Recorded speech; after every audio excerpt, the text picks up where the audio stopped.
Parliament, Power and Protection. Paul O'Sullivan, the Ad Hoc Committee, and a test for South Africa's institutions.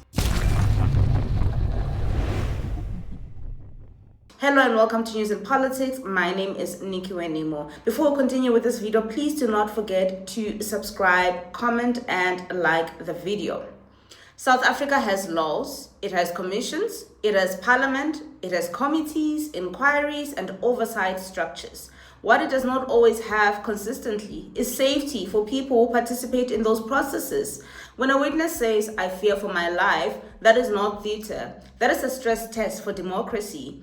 So this story is not about whether one man is liked or disliked. It's not about personalities. It's about something far more serious. Can Parliament demand accountability without guaranteeing protection in a country where witnesses to official inquiries have been killed? And what does it say about our institutions when fear enters the room before the testimony does? This is the story of Parliament, Power and Protection, and why South Africa cannot afford to get this wrong. Forensic investigator Paul O'Sullivan has informed Parliament's Ad Hoc Committee that he will not appear in person before it. Instead, he has requested to testify virtually, citing serious concerns for his personal safety. According to reports by many publications, including The Citizen, Sullivan says his fears stem from public remarks made by Madlanga.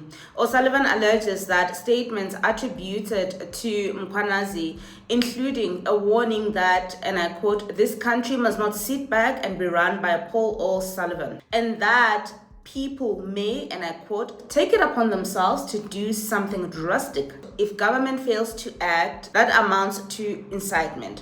He says these remarks have contributed to credible intelligence of a threat to his life. O'Sullivan has not refused to cooperate with Parliament. He has specifically asked to cooperate without physically attending. This request comes within the context of an ongoing and highly public legal conflict. Mkhwanazi has filed a 5 million defamation lawsuit against O'Sullivan. O'Sullivan has responded with a 10 million counterclaim. These matters remain unresolved and form part of the broader inquiry Parliament is examining. This raises an unavoidable question. Does Parliament have the legal authority to summon Paul O'Sullivan in person? So the answer legally is yes. Parliamentary committees do have the power to summon witnesses, compel testimony, and require the production of documents. Failure to comply with a lawful summon can carry consequences. But that is not the end of the analysis, because Parliament's power are not absolute. Even when exercising someone's powers, Parliament is bound by the Constitution. That includes the right to life, the right to dignity, and the requirement that all state actions be reasonable and proportionate.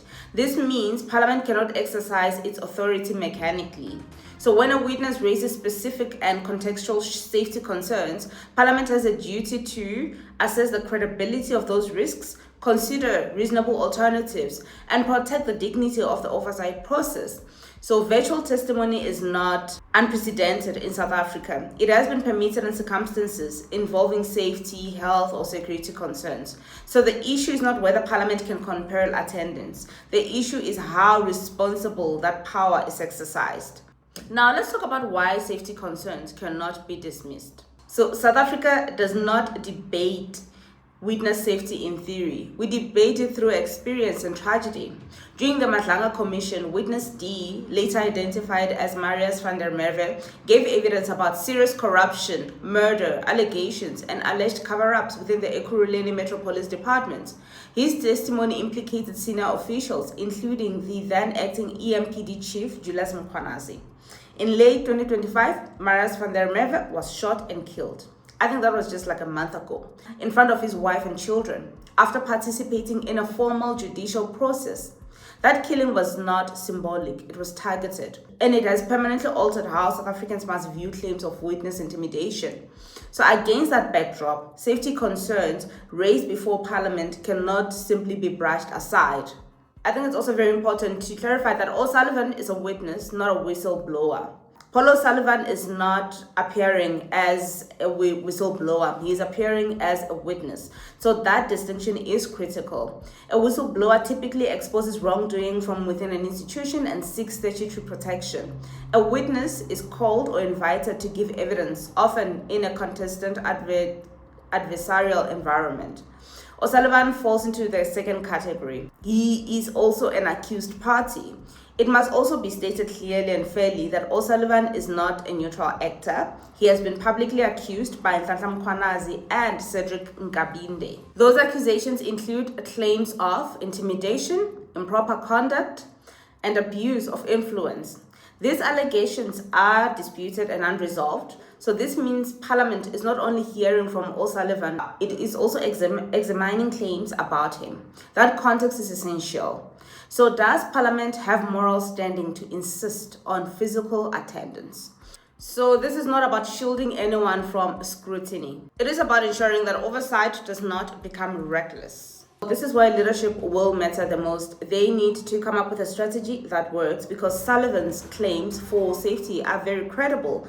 And yes, Nhlanhla Mkhwanazi did make that statement. And yes, Sullivan has equal rights to feel safe and to demand for safety and to also ensure that he testifies in a safe environment in another continent if he wills, because safety matters. I mean, Marius van der Merwe appeared in person at the commission, even though they didn't show his face, and look what happened to him. So I think it matters. Safety matters, but also accountability does matter. And in this case, I think Sullivan has a family and people to take care of. So it's important that he puts his safety first. Whether we like him or we don't like him, I personally dislike some of the things that he is accused of and dislike some of the things that he stands for.